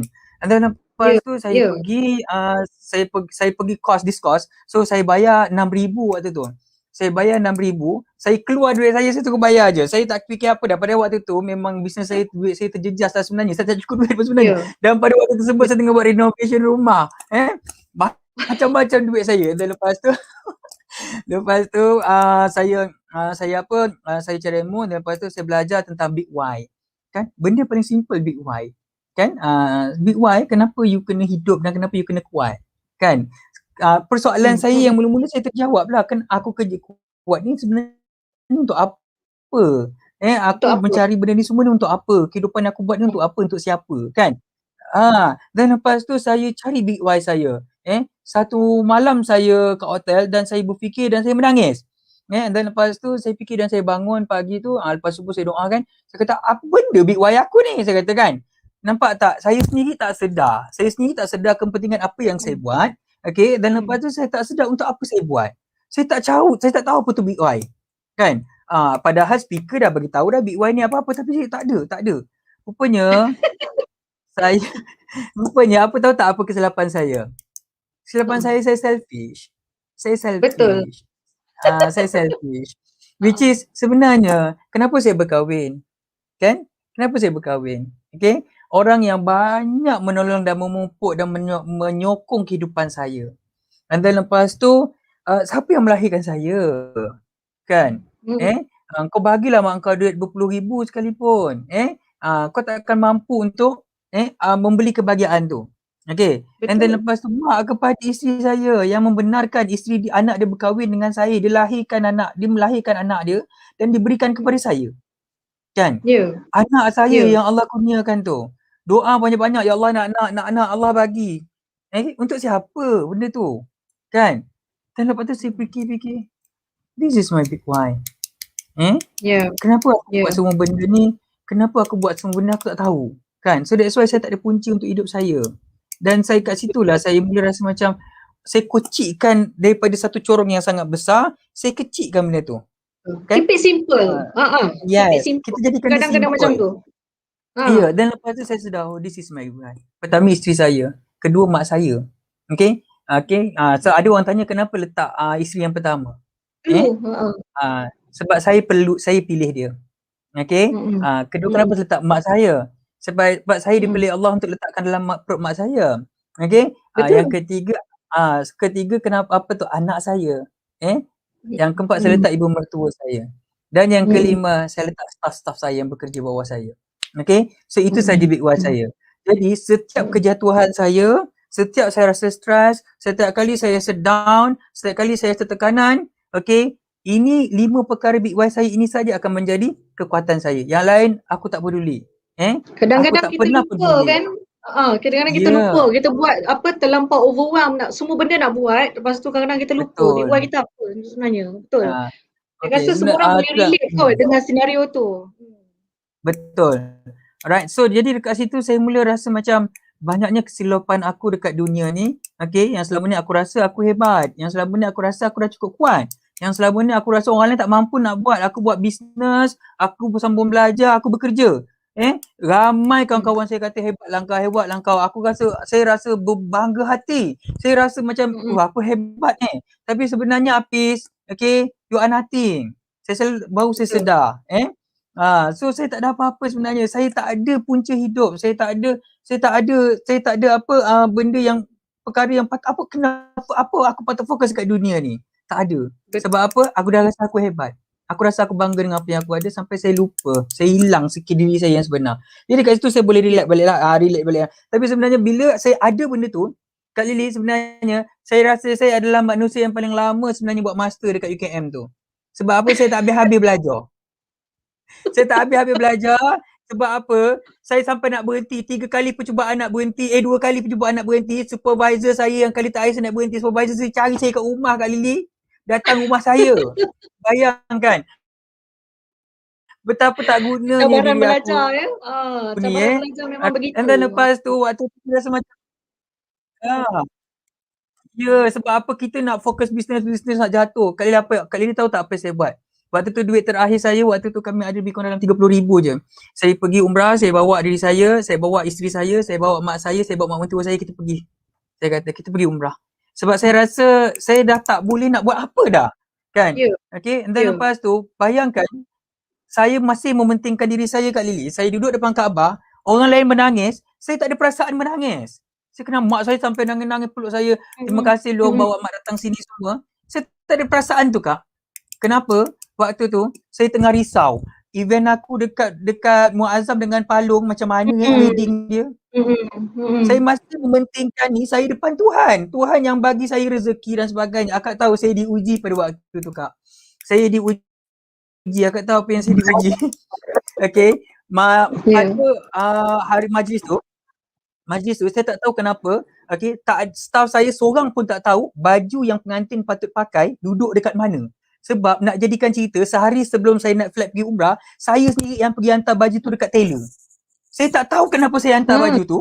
Saya willing nak buat. Saya rasa macam kalau jadi apa-apa nanti biarlah aku settlekan semua kerja ni. Penghujungnya tailor tu pun tak tahu bila pengantin tailor pun tak tahu bila pengantin nak pakai baju tu. Akak tahu tak, staff saya bertungkul lumus malam lagi beberapa minit nak pakai baju, dia orang tetas benang pakai pisau potong sayur. Lepas tu dia orang jahit atas baju pengantin dan sebagainya. Lepas tu sangat-sangat teruk, family sangat marah. Saya tak ambil 1 sen pun, saya balik daripada 1 sen saya tak ambil balance daripada pengantin. Waktu tu kan, tapi nak jadi bila saya sedar dekat umrah tu, akak tahu apa jadi. Waktu tu event majlis kahwin hari Ahad kan. Hari Selasa saya buka Facebook. Saya tak tahu sepanjang saya kat umrah, wifi saya tak boleh berjalan dekat handset. Saya buka Facebook wifi saya. Saya buka Facebook wifi saya, buka pakai phone wifi saya. Dan lepas tu saya buka Facebook, saya tengok kenapa pengantin pakai baju lain saya kata. Dan lepas tu saya pun teringat, baju ni aku yang hantar, saya kata. Ya Allah, saya kata apa yang aku buat ni, saya kata. Totally ketiga-tiga baju pengantin yang dipakai tu semua baju lain. Ketiga-tiga pengantin baju lain. Saya betul memang baru saya kat hotel saya menangis, barulah saya dekat Kaabah saya menangis, saya mohon ampun dengan mak, ya Allah, kata betul. Aku pentingkan diri aku. Sampaikan depan Tuhan, aku pentingkan bisnes aku. Sampai kau depan Tuhan yang Tuhan yang beri aku rezeki dan sebagainya, tapi saya aku masih mementingkan benda yang kau bagi. Kan? So relate daripada awal yang saya jumpa orang yang saya belajar tu, pergi kepada keputusan saya nak pergi umrah, saya habiskan semua duit saya, sampailah saya ke depan Tuhan, Allah bagi pengajaran yang betul-betul sebiji macam tu. Hafiz kau lupa, semua benda ni sebenarnya Tuhan yang takdirkan. Betul. Sebenarnya nak Bila jadi nak macam kata apa ni, nak memahami pengajaran yang ya, Tuhan bagi kat kita tu bukan senang. betul. Setengah orang dia tak Betul nampak, dia Kak. hanya rasa, dia hanya fikir sakit, dia hanya fikir jatuh, dia hanya fikir gagal, tapi dia tidak fikir hikmah yang dia Ya, kena hikmah. belajar daripada kejadian tu. Betul. Itu sebenarnya. Lepas tu Kak, bila saya balik daripada umrah dan lepas tu saya balik, saya tak ambil satu sen deposit pun daripada semua orang, which is saya fikir duit tu nanti saya boleh ambil balik untuk kehidupan saya akan datang. Saya tak ambil Kak. Ya. Sebenarnya saya balik Ya. daripada umrah, sebenarnya duit ngam-ngam habis untuk isi minyak kereta, hantar mak mentua saya pergi ke Johor. Balik daripada Johor, saya balik rumah dan lepas tu saya tak ada satu sen pun duit. Saya dengan wife saya tunggu gaji. Dan lepas tu dekat situ saya belajar, itulah kehidupan Hafiz. Sebelum ni kau ada duit, sebelum ni kau diberi duit, sebelum ni kau rasa seronoknya hidup ada duit. Sekarang ni dalam kau keadaan ada bisnes, ada ni semua, tapi kau tak dapat apa-apa. Macam tu. Dan lepas tu Sangat waktulah hands saya, off. yes, dekat situlah saya belajar sebenarnya betapa pentingnya kita sayangi diri kita Sayangi diri. dan hargai orang yang Orang lain. sekeliling kita. Yang tu saya kata mak mentua saya, isteri saya tak pernah hargai dia orang yang memang Kak, kita ada duit kita beli. Kau nak apa, rantai boleh, kau nak gelang boleh. Tapi itu bukannya tanda kebahagiaan Kak. Itu bukan tanda kebahagiaan dan itu bukannya Banyak orang tanda tak kasih faham. sayang pun. Bukan tanda kasih sayang pun, bukan. And then lepas tu kat situlah saya belajar sebenarnya kan.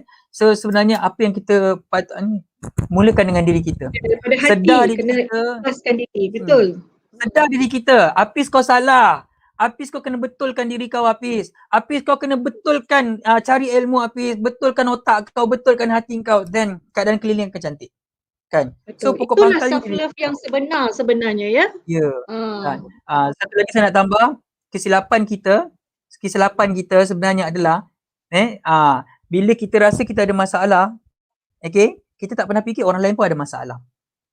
Dan satu lagi masalah adalah kita sepanjang perjalanan hidup kita bawa semua masalah. Duit, anak, apa lagi, rumah, hutang kereta, semua kita bawa dalam bakul yang sangat besar. Carry baggage Dan tu ke mana-mana kita pergi. Lama-lama kita rasa terbeban, kita berat, okay?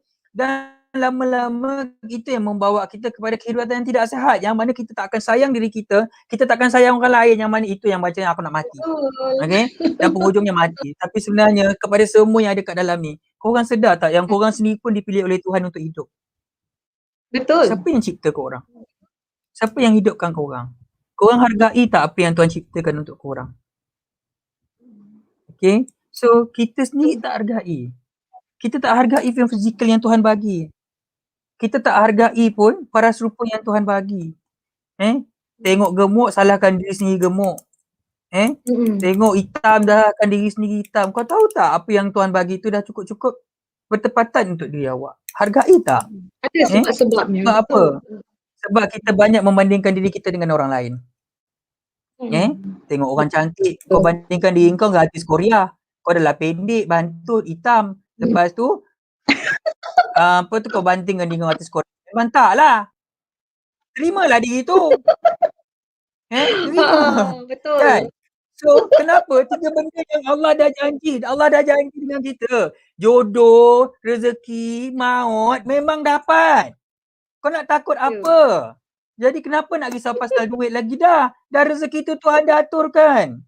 Kan? Tak takut pasal apa? Pasal jodoh. Kau sibuk nak cari yang handsome, perut ketak ada 8, bicep ada 50 inci besar macam ni. Itu kriteria yang kau tetapkan, padahal Tuhan dah tetapkan dah jodoh kau ini. Kau jodoh kau tu bicep kau bukan yang 50, bicep 80, perut saiz 50. Tapi kau sibuk nak yang perut saiz 20 tapi bicep nak 50. Tak dapat. Sebab Tuhan dah janjikan dah. Kan? Dan lepas tu dia dah tahu dah aturan-aturannya. Ya, on the way saya daripada Muazzam pergi ke Bangi Kak. Muazzam sampai ke Bangi. Dan lepas tu fikir mati kan, katakan mati juga sampai hari ni. Hidup dia. Nampak tak korang? Kita banyak nak buat kerja Tuhan. Nak buat kerja Tuhan. So that's why lah, kau tak dicipta jadi Tuhan, kau dicipta jadi hamba Tuhan.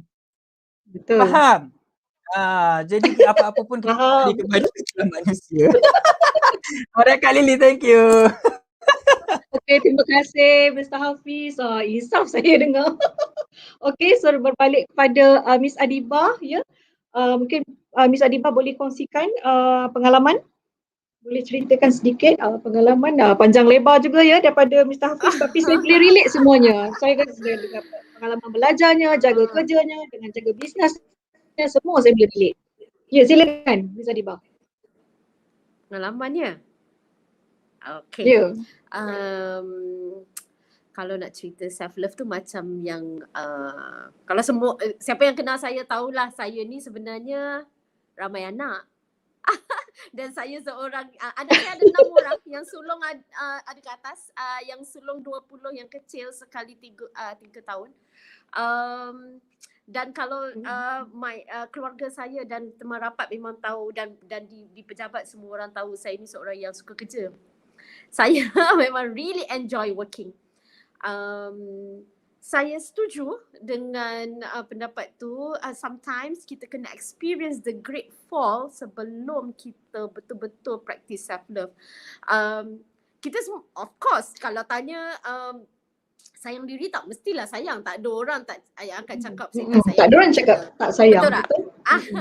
Betul, sedar dengan tak sedar je sebenarnya. Betul. Tapi kadang-kadang bila kita alami kejatuhan itu, kita sayang diri kita lebih sikit. Begitu. That's one little incident, not so little. It actually impacted my life so much. Dan saya tak kongsilah dengan ramai orang, tapi malam ni saya kongsi. Saya ni dulu semasa di pejabat yang lama, saya seorang yang sangat how do I say, saya memang really put in effort into my work. Dan salah satu daripada kerja saya dulu adalah saya mengetuai misi mengantarabangsakanlah karya Malaysia ni, buku-buku Malaysia ni kita bawa ke luar negara. So apa yang saya buat tu, every year kita pergi ke dia panggil Frankfurter Buchmesse, pesta buku yang terbesar di dunia, ada di Jerman. Jadi saya mengetuai projek itu setiap tahun. Okay, cerita dia begini. That particular project itu adalah projek timing dia selalunya sama. Every year dia mesti tengah bulan 10. Kalau lari pun dalam 1-2 hari. Jadi saya being someone who is like suka kerja, dan masa tu saya tak silap ada 4 orang anak. Kerja even sampai tengah malam, sebab Germany kan berapa jam belakang kita. Jadi kita pukul 3 pagi, dia masih siang. Jadi kita macam-macam we do in between. So what happened was every year bila saya pergi, unfortunately saya setiap tahun missed birthday anak saya yang kedua, Sophia Hani. Such a beautiful soul ni Sophia Hani. Dan 2013 bila saya balik, dia tanya, "Mami, are you going to Germany again?" I said, "Yeah, of course. We did well this year. I'm preparing already for next year." And she said, "So you're gonna miss my birthday again?" Bayangkan anak yang umurnya 11 tahun yang saya dah terlepas birthday-nya bertahun-tahun, 3-4 tahun saya. But me being me, a workaholic, and I said that, "Sophia Hani, don't worry. I will ensure you have the best birthday ever. You can invite your friends. Mak Teh is around." Mak Teh is my sister lah. Kakak saya yang selalu ada dengan saya. So Mak Teh ni, kakak saya rumahnya dekat je dengan saya. So saya kata, "Don't worry, Mak Teh will be able to come up with the best birthday party for you." And you know what was her answer? "But Mak Teh is not my mother." I understand that. You know what I did? I practiced at that point of time. I told myself, "Adiba, you need to prioritize. If you don't prioritize, if you don't put yourself first, if you don't put your family first, or you put your loved one first, you will lose them, or you will lose yourself." Yes. Orang yang kenal saya, kenal diri saya, keluarga saya, family saya, kawan-kawan rapat saya, the small circles that I have, they always know that I don't have any problem in making decision. I am a risk taker. I can, if I want to do, I will do. If I think this is, I can quickly like do calculation. Okay, boleh. So what I did was self-love. I took a 1 year off of work. The next week tu saya pergi ke pejabat dan saya kata, boss, I really need to take 1 year off. And boss being boss, dia tahu kita ni memang project manager, kita yang yang apa? Saya Adiba, are you sure? Orang penting. Nah, taklah penting tapi boleh. Masa tu kita rasa kita yang penting. so I actually took a 1 year off, and that was the best 1 year ever that has ever happened to me. We travel, of course, yang best tu kita travel the world, kita pergi LA, kita pergi San Francisco, kita pergi Bali, kita pergi Phuket, kita duduk perhentian 2 minggu, tak buat apa, duduk tepi pantai, mandi, tidur, makan, pergi masuk beach and what not. Tapi the best among all is how you create those memories with yourself, being able to baca buku tepi beach dan sebagainya, dan juga with your family. Yes. But unfortunately, there ada the twist of it. When I came back to the office, I didn't have the job anymore. So at that point of time, that's the risk that you have to take. That's the risk that I had to take. And the most important takeaway from the whole thing adalah nobody is indispensable. Tak ada orang yang tidak boleh digantikan. Dan ini adalah satu perkara yang kita semua kena faham. Kalau you nak practice your self-care, self-love ini, itu benda pertama you kena train dalam minda you. Nobody is indispensable. Maksudnya, dalam dunia ni, kalau you tak ada, dunia tidak akan berhenti. Saya rasa dulu, Adiba, you're doing such a good job. Kalau you tak ada tunggal langgang ke office, nanti they cannot go to Germany anymore. Who's gonna do this? Who's gonna plan? Who's gonna do? Elok aja tahun berikutnya tu. They still go. The same thing goes with your family. Saya pernah come across satu cerita, one lady, not to say, but she mengabdikan diri dia. Dia refuse jumpa kawan-kawan, dia duduk rumah. Tapi suaminya pergi business trips, anak-anaknya dia tak boleh keluar, dia tak boleh jumpa sebab everyone.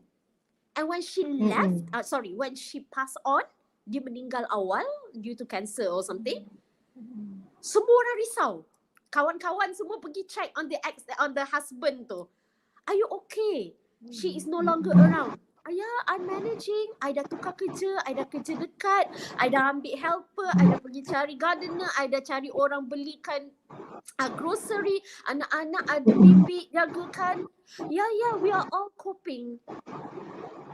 And kawan-kawan kata, oh my God, kalaulah arwah tu masih ada, kita nak cakap macam, oh my God, you shouldn't have missed all the birthday party, all the young child session, all the teh tarik session. Because you know what? Bila kita tak ada, we are easily replaceable di pejabat, di rumah dan sebagainya. That's why at the end of the day, kita kena always fikir to take care of ourselves too. Bukan kata to take care of yourself alone only. As a wife, take care of yourself too. As a mother, take care of yourself too. In the office, take care of yourself too. Boss, you boleh bagi semua kerja. Thank you, boss. I will do my 100% best. Tapi sekejap boss, I need like macam 5 minutes bagi I ni sekejap. I cannot be staring at the computer. I'll go and listen to a song sekejap. I'll come back and I'll do better. That is there must be balance. Betul, correct. That is self-love. But before you do all those, dalam kepala you mesti train yourself. Nobody is indispensable. Nobody is indispensable. Jangan ingat kalau tak ada kita, dunia tak akan berpusing. Dunia tidak berpusing, betul. So as much as we love our husband and as much as our husband loves us, kita tahu banyak kali our other half ni kan stocking pun tak jumpa kan. Yeah. Baju pun tak jumpa kan, ni kunci. Sebab orang lelaki ni dia punya vision dia ke depan, dia tak nampak sisi. Yeah. Perempuan ni banyak nampak sisi, so kita boleh tengok kiri kanan. Dia banyak ke depan. Jadi kalau tak ada kita, apa high chance of them Faham? if they don't replace us with another one, they will just take another helper ke or whoever ke to help with the house or to help with the ironing and whatnot. Exactly. So, They manage je. Boleh je manage. Will manage without us. That eventually, at the end of the day, we will be alone. Dalam kubur kita kan sendiri, nanti lepas ni pun kita sendiri. So, ini saya dapat daripada Queen of Gambit. Saya baru habis satu season Queen of Gambit. Dia kata the strongest and I enjoyed the show so much. Dia kata the strongest person is the person who's not afraid to be alone. That is so true. That is so true. If you are not afraid to be alone, eventually you will be alone. Perhaps your husband go first, or if you go first also you will be alone. When your kids are big, they will leave you and you will be alone. Why not practice from now? Macam tu. Not to say that practice from now, detach everything. Find time to appreciate yourself. To appreciate yourself. Go and have coffee. Go and watch movie and whatnot. Itulah. Betul. Tak perlu lama. 5 minit pun cukup. Betul. Betul. Itu saya sangat setuju. Terima kasih Miss Adibah. Okey, jadi apa menarik ya perbincangan kita ni, kalau boleh sepanjang malam kita nak berborak ni. Tapi untuk last question yang saya nak tanya kepada panel, last panel, dan juga mungkin boleh bagi penutup sikitlah. Can you share with the audience how you apply and practice self-love and empower yourself to rise from your own downfall? Boleh kongsikan dengan penonton bagaimana anda aplikasi dan praktikkan sayangi diri dan bina kekuatan diri anda untuk bangkit dari kejatuhan dan kegagalan yang anda hadapi. Mungkin boleh bagi sedikit advice kepada audience, quickly, maybe Dr. Husni, can you in 2 minutes summarize what's your practice of self-love, quickly in 2 minutes. Yes, please. Alright, okay. So Alhamdulillah, thank you. Akhirnya kita sampai ke penghujung. Okay, so I've not been sharing from early on about my downfall because Alhamdulillah macam Hafiz juga cakap, always tengok kepada orang lain yang lebih susah keadaannya daripada kita. Dan honestly, Alhamdulillah dugaan saya tak sehebat dugaan kawan-kawan. Family okay, apa semua okay. Cuma saya tengok dalam saya punya pelajaran lah ya. Dalam pelajaran, saya bukanlah role model student. I'm a troublemaker in fact, and then selalu have academic issues. So I fail in degrees, repeat, masters, siap kena buang university, have to do in another university, and then PhD journey also is not easy for me lah. Kena ulang balik to sampai ni, and then throughout all those tiga falling tu, kita highly emotional. So emotion also real. Emosi kita, perasaan kita real. Ia adalah makhluk yang hidup dalam kita. So kita kena raikan lah. So bila saya jatuh, setiap kali kegagalan tu mesti layan dulu, nangis lah. And then I'm being bitter, curse lah, tak puas hati dengan dunia semua against me sampai saya penat. Dah saya penat tu, dah penat lah, mengadu pun penat, mengharuk pun penat, sekarang nak buat apa, macam tu. So every time saya akan layan terus, tapi I put a limit. Bukan saya nak menangis, mergoyan ni semua, not more than one month. Lepas tu I need to do something. I nak proceed, habiskan with my degree, master, PhD, whatever, ataupun I nak buat benda lain. So for me, lepas kita entertain kita punya emotion sekejap, luahkan whatever needed to be get out. Kena luahkan ya, tak boleh simpan, Kena. betul tak? For me lah, for me personally, Okay. kena luahkan. Otherwise, kalau Betul. kita macam buat cool, but chill, and then Ya. on the next phase of your life, dia datang balik. Dia datang balik macam sakit Ya, business dia akan lagi tau. teruk. Yes. Akan lebih teruk ataupun dia akan jadi benda yang dingin. Fine. So entertain, I let it go, and then lepas tu treat myself, whatever lah, wayang ke pergi bercuti ke apa, lepas tu re-strategize. So I menganggap benda ni sebagai peluang untuk kita re-strategize. But for me, I believe semua orang have the intellectual ability untuk buat degree, master, PhD, semua orang ada. It's just that Betul. masa tu you salah strategi, you salah step.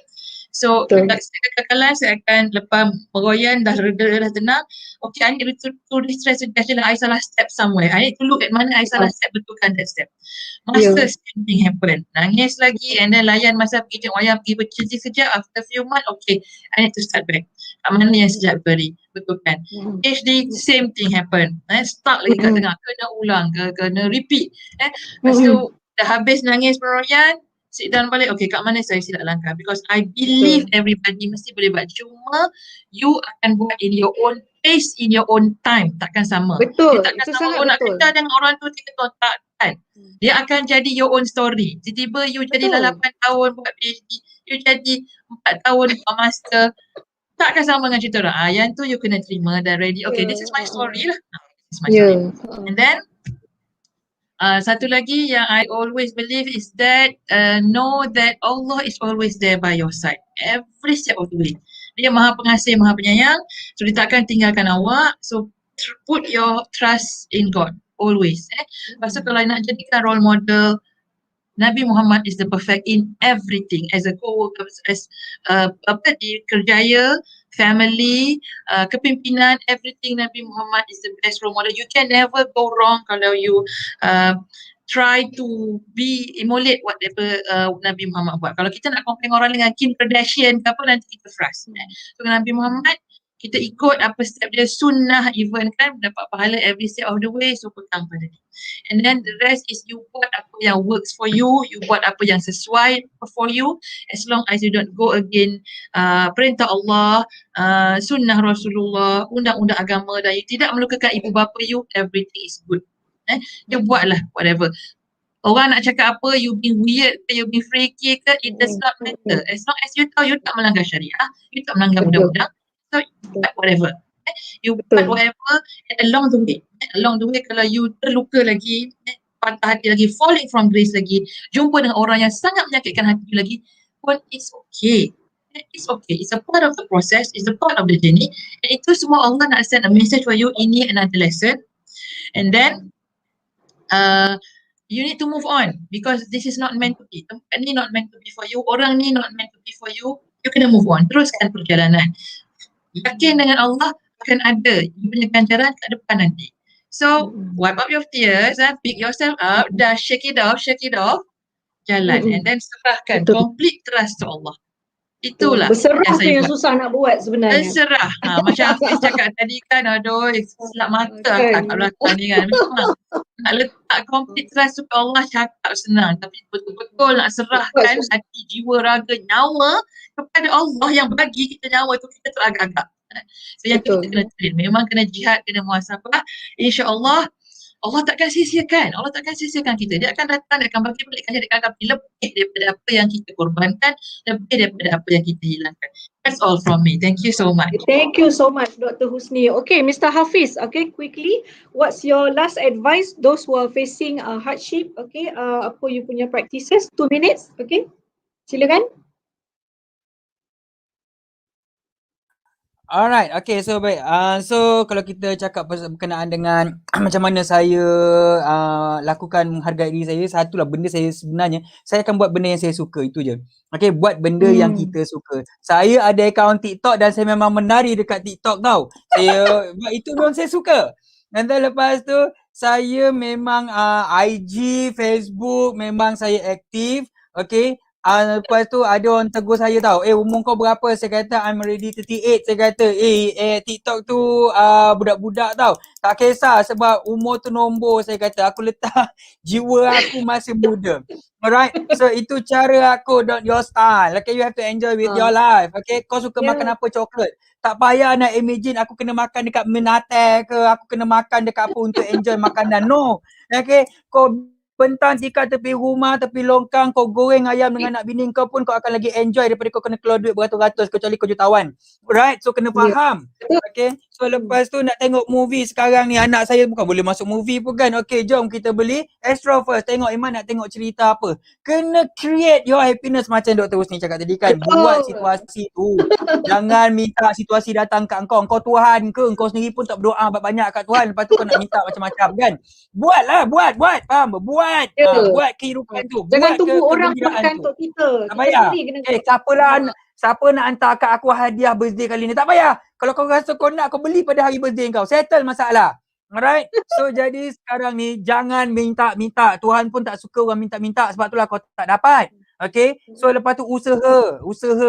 Kalau kata mencari rezeki, jangan mencari rezeki, jemput rezeki. Ubah cara tu. Sebab bila kita menjemput rezeki, kita akan lebih berusaha ke arah tu. Okay, dan paling penting nasihat saya, you kena ada big why. Sebab apa? Bila kita ada big why, kita jatuh, kita akan cepat naik. Okay? Dan kesedihan wajib, memang sedih. Nak menangis, nangis. Saya pun nangis. Kau ingat aku ni apa tak menangis kan? Alright? So sebagai orang yang saya lagi lah, kita adalah orang mental health, orang emosi manusia, tau. Jadi kita menangis. Nangis tu normal lah. Tapi jangan kau melalak dekat tengah-tengah shopping mall. Kau gila ke apa? Right? So jadi normal lah nangis. Saya biasa kalau saya sedih, saya ada mindset. Okay, mindset ni penting. Mindset. Okay, kalau saya stress, saya kata okay Hafiz, hari ni kau ada 8 jam untuk stress. Okay, katakanlah saya stress pukul 4. Saya stress pukul 4. Tapi kejap lagi pukul 5 atau pukul 6 saya akan jumpa anak saya. Hafiz, kau ada 2 jam untuk stress. So, kau bangun daripada tempat duduk kau, then you have to cure your stress. Okay, biasanya saya akan call wife saya, jom kita pergi minum. Wife saya dia takkan tanya banyak-banyak apa-apa. Kalau saya kata minum, dia akan tinggal Dia semua dah barang faham. kerja dia akan ikut saya. Alright? So, then lepas tu kadang-kadang saya call yang jom borak. Okay, so dia borak tak lama pun, borak-borak biasa. So kita ada cara kita sendiri tau. Jangan ikut cara orang. Kalau kau tanya orang, kau stres dengan bini kau, kau stres kau buat apa? Kau ikut, tak boleh, tak jadi. Jangan ikut cara itu, cara dia. Cara kita punya lain, alright? So Caranya stay positive, stay positive. Macam mana cara kita nak positif? Pertama sekali hargai diri kita. Hargai apa yang Tuhan dah bagi kat engkau. Okay, Tuhan dah bagi, dah cipta kau cantik-cantik macam ni, bersyukur. Bangga dengan diri kita ni kan. Tak kisahlah hitam ke, poin pendek ke, gemuk ke, apa ke, lembik ke, lembut ke, pondan ke, aku tak kisah semua tu. So hargai diri kau. Apa yang Tuhan dah bagi dengan diri kau. Okay, sedar diri. Sedar diri kita ni siapa, kat mana kita duduk kan. Okay, so tak payah kalau kau miskin nak jadi orang kaya, tak perlu. Tak payah nak jadi orang kaya sibuk jadi miskin, tak perlu. Kaya lah kan. So dah jadi banyak duit, pergi sedekah. Kan susah pun kan. Alright, so duduk kat tempat kau, kat posisi kau. Tak payah nak jadi orang lain. Alright. So kalau nak jadi diri sendiri. Jadi hidup dengan enjoy dengan hidup kau. So kenapa kita tak enjoy dengan hidup kita apabila kita tidak hargai diri kita. Kau tak hargai yang kehidupan kau. Sebab itulah kau sibuk nak compare kau dengan orang lain. Okay? Oh sorry, bergerak kau gegar pula aku. Alright. Okay. So jadi guys, okay. So sebenarnya itu bila kau duduk dekat tempat tu, kita duduk dekat tempat tu, kita hargai kehidupan kita dan really enjoy dengan kehidupan kita. Kesilapan banyak orang bila kita compare kehidupan kita dengan orang lain. Okay. So itu juga terjadi dalam diri saya. Saya compare diri saya dengan orang lebih kaya. Okay, tapi bila saya tukar niat dan mindset saya nak banyak duit supaya saya boleh bersedekah. Saya tukar mindset saya nak banyak duit supaya saya boleh berzakat. Saya nak banyak duit supaya saya boleh gembirakan orang-orang big why saya. Allah bagi cepat sangat. Okay. Dulu saya kerja tak nak mampus tau. Tunggu kita balik sebagai back why. Cari big why korang. Right. Dan last kali boleh bagi saya last word. Okay. Yes. So cara kita nak monitor kita punya, macam mana cara kita boleh mampu untuk menghargai. Pertama sekali adalah, adakah kita mudah untuk menghargai orang lain? Cara kita bermesra dengan orang lain, cara orang kita hormat orang lain, dan cara kita bergaul dengan orang lain. Positif ke tak? Dan yang kedua, self-talk positif. Saya selalu cakap, kita 24 jam sebenarnya kita banyak bercakap dengan diri kita tau. Korang banyak bermonolog dengan diri korang sendiri, termasuk saya. Tapi cara kita monolog tu positif ke negatif? tengah drive, celaka punya orang. Depan lagi bodoh punya orang. Kau buta ke tak ada. Nampak. Tu baru benda lah tu baru tengah drive. Kan? Okay. So maksudnya kalau kita praktiskan diri kita dengan cara yang bercakap baik dengan diri kita sendiri. So secara automatik kita mengajar untuk diri kita untuk lebih positif dan berfikir lebih baik. Kan? So secara automatik kita akan mampu untuk menjadi baik dan positif. Secara automatik kita akan mampu untuk melegakan kita punya otak yang sakit ni. Okay? Ke arah yang lebih baik. Reframe mental kita. Betul. Dan kita mampu untuk berfikir dengan baik. Dan barulah kita mampu untuk hargai diri kita. Faham? Alright, terima kasih. Assalamualaikum. Terima kasih cikgu.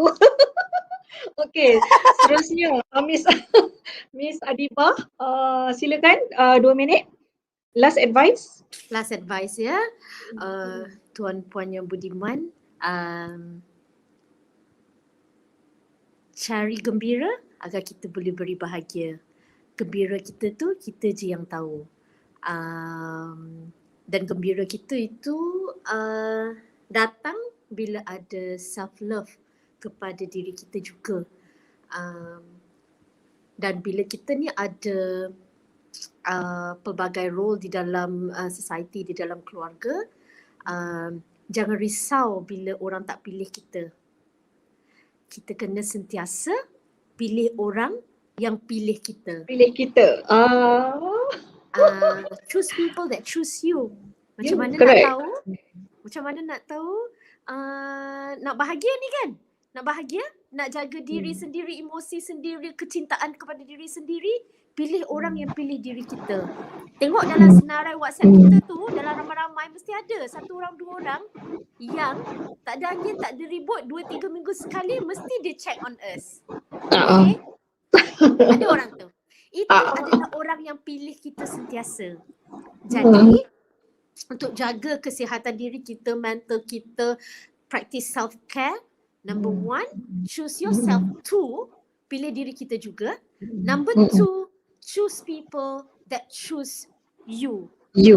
Correct. And on number 3, the final one, kalau tadi kita dah kata nobody is indispensable, tak ada orang yang tak boleh digantikan. Yang terakhir sekali, on the contrary of the popular belief, winners do quit. Jangan kita selalu rasa, orang yang menang ni dia tidak pernah mengalah. Sebenarnya orang yang menang juga akan mengalah. Sebab apa? Orang yang menang ni dia boleh weigh dia punya risk investment yang dia put in, whether it is wise ke tak untuk dia keep on putting the investment in that particular segment or division or fund or whatever. Jadi jangan risau. Kalau nak practice self-love, jangan risau juga untuk quit. Sebab kadang-kadang bila kita quit itu, baru kita sedar sebenarnya, I have been neglecting myself. By quitting, by looking at what you can yield from whatever investment that you put, berbalik tak investment tu. Macam tu. Jadi sometimes you have to take a step back to see everything. Yes. Betul? Yes. And jangan risau. Jangan risau, kadang-kadang kita ni selalu rasa macam, oh my god, this is everything for me. I cannot. Why not? Tuhan dah janji, orang yang put in effort, orang yang doa, orang yang berserah kepada Tuhan, yang last kali tawakal ala Allah, Allah akan bagi. Mungkin Allah tak bagi apa yang kita perlu, apa yang kita mahu, tapi Allah bagi apa yang kita perlu. Mungkin Allah tak bagi sekarang. Allah tak bagi sekarang, tapi Allah bagi nanti. Allah, dia sama ada jawab sekarang, atau jawab nanti, atau jawab benda yang lain yang lebih baik daripada apa yang kita minta. So jangan risau. Practice self-love, insya-Allah. Law of attraction, you sayang diri you, semua orang akan sayang you. InsyaAllah. Dan you will be happy. Cari titik gembira, insyaAllah. Itu saja from my side. Thank you. Beautiful. Thank you so much, Miss Adibah. Sangat menarik perkongsian daripada 3 panel yang kita ada tadi. Jadi kena tahu beza, akhir kata kena tahu bezalah antara self-love dan juga selfish. Okay, jadi dengarkan nasihat-nasihat dan cadangan-cadangan yang telah diberikan oleh panel-panel kita tadi. Sebenarnya kalau dikaitkan dengan diri saya sendiri pun, macam saya pun, saya belajar self-love selepas menemui kegagalan dalam berumah tangga, kegagalan dalam belajar, kegagalan banyaklah, ada a lot of heartbreaks. Lepas tu barulah saya dapat kata apa, menghayati benda-benda yang kita bincangkan tadi tu. Jadi lebih menghargai diri. Okay, jadi saya nak kongsikan sedikit sebelum kita tutup majlis kita ni, tips yang diberikan oleh Oprah Winfrey. Okay, Self Love by Oprah Winfrey. Number 1, she said, taking responsibility for your own life. You don't expect others to save you or rescue you. Number 2, you believe in yourself. Stop being negative, okay, with yourself. Stop with negative belief system and set yourself in your own mental prison. Number 3, there are no mistakes. No mistakes in your life. Everything happen for a reason. With that, dengan orang yang paling menyakitkan hati tu, ada sebabnya kenapa kita dijumpakan. Okay, so no mistake. It's your moment of your destiny. Feel that, hear that, know that. Okay, trust the process. It's all meant to wake you up so that you love yourself more. Okay, so number 4, meditate daily. Okay, kalau meditate ni dari segi spirituality, sometimes meditate can be a form of self affirmation, kadang-kadang dalam solat, kadang-kadang dengan berdoa. Okay, so macam mana cara yang kita buat, always kena ada satu masa seperti yang panel-panel kita dah bincangkan tadi. Okay, get in touch with your spirituality and religiosity. Okay, your higher self, increase your energy vibrations and feel God presence in you. Itu cara paling cepat sebenarnya. Okay. Number 5, take care of yourself. Work on yourself. Keep your cups full. Okay. So kalau cup kita kosong, umpama macam kita drive kereta, tak ada minyak. Macam mana kita nak memberi? Jadi self love ni is not just about you or me. Okay. It's all about me and how I can share my cups to the rest of the world. Okay, so it's constructive. Okay, so it's called unconditional love. So kalau kita deal dengan manusia lain, okay, I only deal with you and I will see what's the ROI, what you can give, then I can give you back, and that is conditional. Okay, so bila kita macam tu, kita akan that's your vibration. Dan kita akan dikelilingi oleh orang-orang yang mengambil kesempatan jugalah sebab kita ada pemikiran macam tu. Okay? Jadi kalau kita ubah kita punya mindset tu, okay, cuba ikhlaskan diri. Dan ini saya mengaku, okay, saya sendiri rasa orang kata hikmah-hikmah ni, bila kita ikhlaskan diri, kita kita tak fikir negatively about the people, kita buat dan kita tak fikir tentang balasan. Ada je. Okay, ada je insan yang akan hadir dan akan check on you, macam Ms. Dibah cakap tadi. Okay, so number 6 is go within and connect. Dive deep into your soul and forgive yourself. Benda pertama yang selalu kita lupa nak buat, forgive yourself. Okay, learn to forgive yourself, allow yourself, embrace that whatever feeling and emotion, allow it for some time and then get it done and over with. Just it dan jalan terus, jangan pandang belakang. Okay, number 7. Okay, number 7, focus on what you can be grateful for, not for something that you don't have. Okay, the universe is abundant.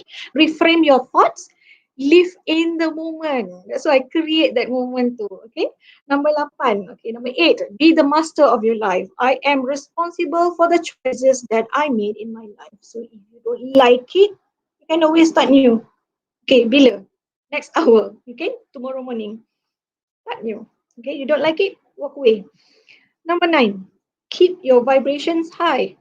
Observe toxic energy from your surrounding and even from yourself. You start from yourself first and then from your energy. Kita selalu kata toxic energy is orang, tak.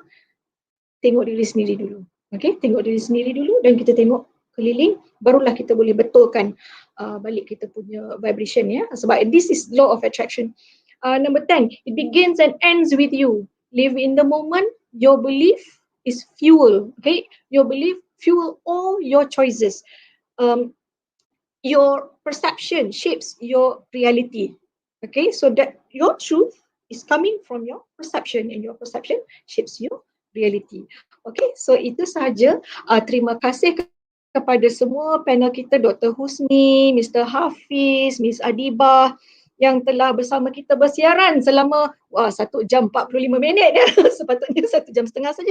Tapi sebab topik ni sangat panas ya. Jadi ramai nak tahu, sebab ramai nak, tak bercakap tentangnya. Sebab selalu kalau kita bercakap dengan kawan-kawan pun, kawan-kawan kita akan bagi self affirmation yang berbentuk selfish, bukannya kan. So kita perlukan kata apa, ilmu macam Cik Ustaz cakap tadi, Mr. Hafiz cakap tadi, kita perlukan ilmu, deep dive. Self love ni perlukan ilmu. Okay, not just discover. Kalau perlu bimbingan, pergilah belajar, pergilah membimbing diri sendiri dan biarkan diri dibimbing. Ya. Okay, so itu saja untuk Kasih Talk YouTube channel minggu ini. Kami akan bersiaran lagi 2 minggu akan datang dengan tajuk yang menarik. Okay, jadi jangan lupa untuk like dan subscribe Kasih YouTube channel. Okay, kalau lebih banyak subscribe, mungkin dia boleh reach lebih ramai orang. Okay, itu saja. Sayangi diri anda. Okay, choose yourself and love yourself. Assalamualaikum.